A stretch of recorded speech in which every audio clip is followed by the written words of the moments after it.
जब सती के दहकते यज्ञ की खबर स्वयं गणेश और नारद के मुख से भगवान शिव तक पहुंची, तब कैलाश हिल उठा। क्रोध में तांडव करने वाले महादेव ने अपनी जटाओं से प्रकट किए वीरभद्र और महाकाली, जिन्हें आदेश मिला अहंकार के उस यज्ञ को भस्म करने का और अधर्म के अंत का।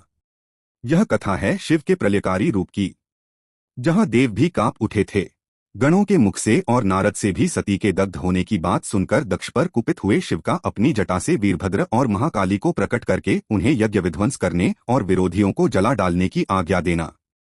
ब्रह्मा जी कहते हैं, नारद, वह आकाशवाणी सुनकर सब देवता आदि भयभीत तथा विस्मित हो गए।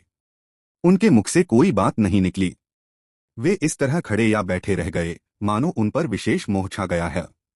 भृगु के मंत्रबल से भाग जाने के कारण जो वीर शिवगण नष्ट होने से बच गए थे, वे भगवान शिव की शरण में गए। उन सबने अमित तेजस्वी भगवान रुद्र को भली भांति सादर प्रणाम करके वहां यज्ञ में जो कुछ हुआ था वह सारी घटना उनसे कह सुनाई। गण बोले, महेश्वर, दक्ष बड़ा दुरात्मा और घमंडी है। उसने वहां जाने पर सती देवी का अपमान किया और देवताओं ने भी उनका आदर नहीं किया। अत्यंत गर्व से भरे हुए उस दुष्ट दक्ष ने आपके लिए यज्ञ में भाग नहीं दिया, दूसरे देवताओं के लिए दिया और आपके विषय में उच्च स्वर से दुर्वचन कहे। प्रभो, यज्ञ में आपका भाग न देखकर सती देवी कुपित हो उठीं और पिता की बारंबार निंदा करके उन्होंने तत्काल अपने शरीर को योगाग्नि द्वारा जलाकर भस्म कर दिया। यह देख 10,000 से अधिक पार्षद लज्जावश शस्त्रों द्वारा अपने ही अंगों को काट काट कर वहां मर गए। शेष हम लोग दक्ष पर कुपित हो उठे और सबको भय पहुंचाते हुए वेगपूर्वक उस यज्ञ का विध्वंस करने को उद्यत हो गए, परंतु विरोधी भृगु ने अपने प्रभाव से हमें तिरस्कृत कर दिया। हम उनके मंत्रबल का सामना न कर सके। प्रभो विश्वंभर, वे ही हम लोग आज आपकी शरण में आए हैं। दयालु, वहां प्राप्त हुए भय से आप हमें बचाइए, निर्भय कीजिए। महाप्रभो, उस यज्ञ में दक्ष आदि सभी दष्टों ने घमंड में आकर आपका विशेष रूप से अपमान किया है।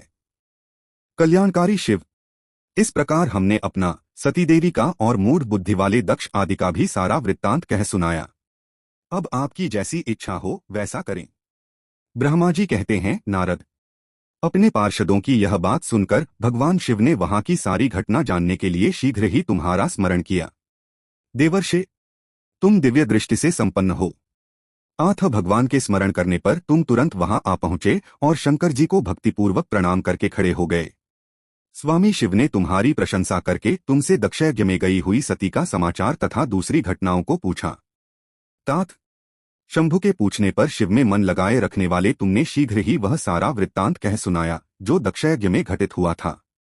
मुने, तुम्हारे मुख से निकली हुई बात सुनकर उस समय महान रौद्र पराक्रम से संपन्न सर्वेश्वर रुद्र ने तुरंत ही बड़ा भारी क्रोध प्रकट किया। लोक संहारकारी रुद्र ने अपने सिर से एक जटा उखाड़ी और उसे रोषपूर्वक उस पर्वत के ऊपर दे मारा। मुने, भगवान शंकर के पटकने से उस जटा के 2 टुकड़े हो गए और महाप्रलय के समान भयंकर शब्द प्रकट हुआ। देवर्षि, उस जटा के पूर्व भाग से महाभयंकर महाबली वीरभद्र प्रकट हुए, जो समस्त शिवगणों के अगुआ हैं। वे भूमंडल को सब ओर से व्याप्त करके उससे भी 10 अंगुल अधिक होकर खड़े हुए। वे देखने में प्रलयाग्नि के समान जान पड़ते थे। उनका शरीर बहुत ऊंचा था। वे 1000 भुजाओं से युक्त थे। उन सर्वसमर्थ महारुद्र के क्रोधपूर्वक प्रकट हुए निःश्वास से 100 प्रकार के ज्वर और 13 प्रकार के सन्निपात रोग पैदा हो गए। तात, उस जटा के दूसरे भाग से महाकाली उत्पन्न हुई, जो बड़ी भयंकर दिखाई देती थीं। वे करोड़ों भूतों से घिरी हुई थीं।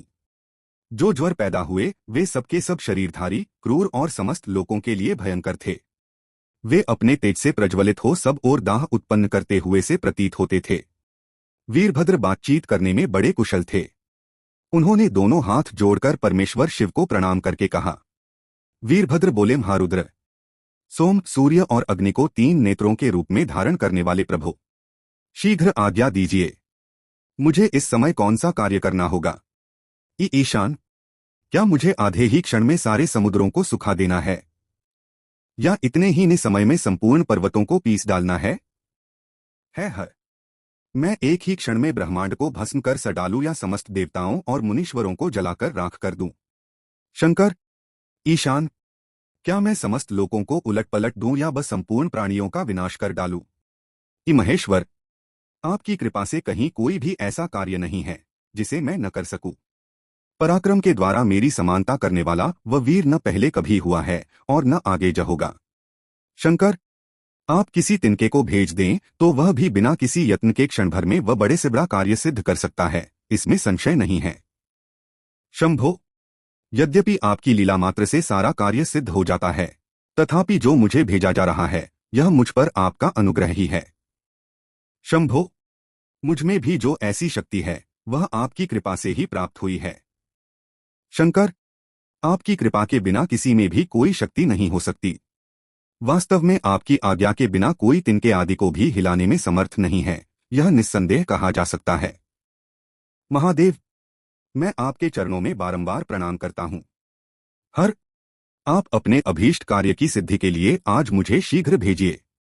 शंभो, मेरे दाहिने अंग बारंबार फड़क रहे हैं, इससे पुचित होता है कि मेरी विजय अवश्यगी। आथ प्रभो, मुझे भेजिए।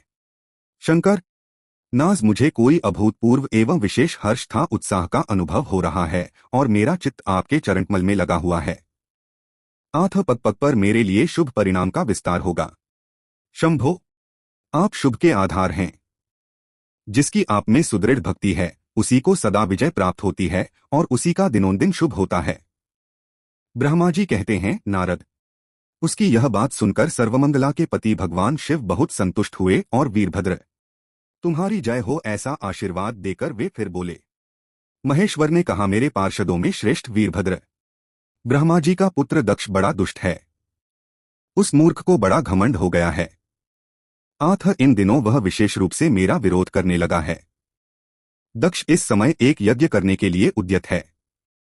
तुम याग परिवार सहित उस यज्ञ को भस्म करके फिर शीघ्र मेरे स्थान पर लौट आओ। यदि देवता, गंधर्व, यक्ष अथवा अन्य कोई तुम्हारा सामना करने के लिए उद्यत हो तो उन्हें भी आज ही शीघ्र और सहसा भस्म कर डालना। दधीचि की दिलाई हुई मेरी शब्द का उल्लंघन करके जो देवता आदि वहां ठहरे हुए हैं उन्हें तुम निश्चय ही प्रयत्नपूर्वक जलाकर भस्म कर देना। जो मेरी शब्द का उल्लंघन करके गर्वयुक्त हो वहां ठहरे हुए हैं वे सबके सब मेरे द्रोही हैं। आथ उन्हें अग्निमयी माया से जला डालो। दक्ष की यज्ञशाला में जो अपनी पत्नियों और सारभूत उपकरणों के साथ बैठे हों उन सबको जलाकर भस्म कर देने के पश्चात फिर शीघ्र लौट आना। तुम्हारे वहां जाने पर विश्वदेव आदि देवगण भी यदि सामने आ तुम्हारी सादर स्तुति करें तो भी तुम उन्हें शीघ्र आग की ज्वाला से जलाकर ही छोड़ना। वीर, वह दक्ष आदि सब लोगों को पत्नी और बंधु बांधवों सहित जलाकर कलशों में रखे हुए जल को लीलापूर्वक पी जाना। ब्रह्मा जी कहते हैं, नारद, जो वैदिक मर्यादा के पालक, काल के भी शत्रु तथा सबके ईश्वर हैं वे भगवान रुद्र रोष से लाल आंखें किए महावीर वीरभद्र से ऐसा कहकर चुप हो गए। वीरभद्र लौट गए। महाकाली शांत हुई, पर यज्ञ की राख आज भी गवाही देती है। यह केवल एक कथा नहीं, यह चेतावनी है। अहंकार चाहे देव का हो या मानव का, शिव के सामने टिक नहीं सकता। इस कथा का स्मरण करो और समझो महादेव की मौन शक्ति को। जय महाकाल।